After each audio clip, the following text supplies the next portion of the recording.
تو آئیے آج ایک ایسے سوال پر بات کرتے ہیں جس نے صدیوں سے انسان کو سوچنے پر مجبور کیا ہوا ہے۔ خدا کی اصل فطرت کیا ہے؟ کیا وہ کوئی جسمانی وجود ہے یا کچھ اور؟ ہمارے ذرائع بتاتے ہیں کہ خدا ایک روح ہے، لیکن بھائی اس کا اصل مطلب کیا ہے؟ چلیں مل کر اس گہرے راز کو سمجھنے کی کوشش کرتے ہیں۔ اور یہاں سے اصل میں ساری بات شروع ہوتی ہے۔ اب دیکھیں، یہ بیان صرف یہ نہیں کہہ رہا کہ خدا کے پاس ایک روح ہے جیسے ہمارے پاس ایک جسم ہوتا ہے۔ نہیں، یہ اس سے کہیں زیادہ گہری بات ہے۔ یہ کہتا ہے کہ خدا ہی روح ہے۔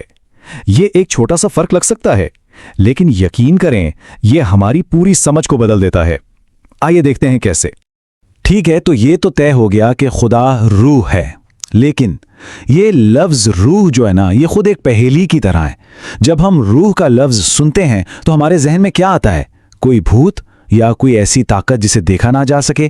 اس تصور کو سمجھنے کے لیے ہمیں سب سے پہلے یہ جاننا ہوگا کہ آخر یہ روح ہے کیا چیز۔ تو پھر سب سے اہم سوال یہی اٹھتا ہے، روح کیا ہے؟ خوش قسمتی سے ہمارا ماخذ ہمیں اس کی وضاحت دیتا ہے، لیکن شاید اس طرح سے نہیں جس کی ہم توقع کر رہے ہوں۔ اور یہاں ایک بہت دلچسپ بات سامنے آتی ہے۔ ماخذ ہمیں یہ بتانے کے بجائے کہ روح کیا ہے، یہ بتا رہا ہے کہ وہ کیا نہیں ہے۔ اس کے پاس گوشت اور ہڈیاں نہیں ہیں، مطلب اسے چھوا نہیں جا سکتا، دیکھا نہیں جا سکتا۔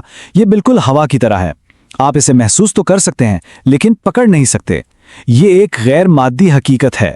تو پچھلی بات کی بنیاد پر ہم روح کی دو اہم خصوصیات سمجھ سکتے ہیں۔ پہلی، یہ غیر مادی ہے، یعنی اس کا کوئی جسمانی وجود نہیں، اور دوسری، یہ غیر مرئی ہے، یعنی اسے دیکھا نہیں جا سکتا۔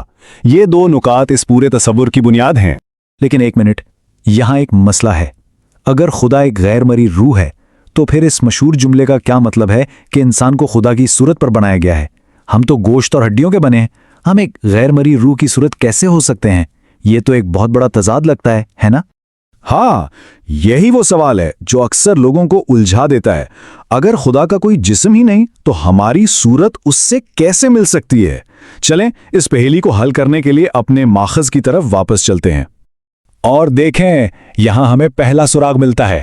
ذرا غور کریں، یہاں جسمانی شکل کی کوئی بات نہیں ہو رہی، بلکہ بات ہو رہی ہے علم کی۔ اس کا مطلب یہ ہوا کہ خدا کی صورت میں ہونا جسمانی طور پر اس جیسا دکھنا نہیں، بلکہ فکری طور پر، یعنی سوچ اور سمجھ میں اس کی طرح ہونا ہے۔ اور یہ خیال یہاں آ کر اور بھی صاف ہو جاتا ہے۔ الفاظ پر غور کریں، راست بازی اور حقیقی پاکیزگی۔ یہ جسمانی خصوصیات تو نہیں ہیں، یہ ہمارے کردار کی خصوصیات ہیں۔ تو یہ ہمیں بتاتا ہے کہ خدا کی صورت میں ہونا ہمارے اخلاقی وجود سے تعلق رکھتا ہے، نہ کہ ہمارے جسم سے۔ تو اب پوری تصویر واضح ہو رہی ہے نا؟ خدا کی صورت کا مطلب آئینے میں نظر آنے والی شکل نہیں، بلکہ ہمارے اندر کی دنیا ہے۔ یہ ہمارے علم، ہماری نیکی اور ہماری پاکیزگی میں خدا کی ایک جھلک ہے۔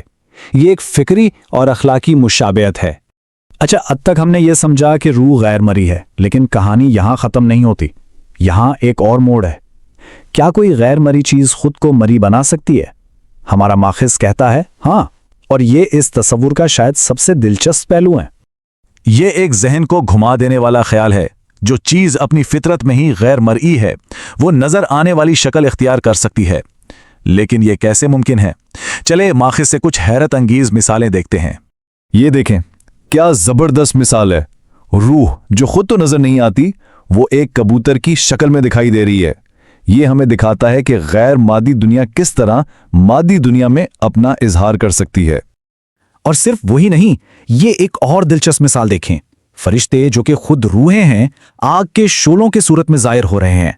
اس سے یہ پتہ چلتا ہے کہ روح کا ظہور کسی ایک شکل تک محدود نہیں ہے، بلکہ یہ مختلف روپ دھار سکتا ہے۔ تو پھر ساری بات کا نچوڑ کیا ہے؟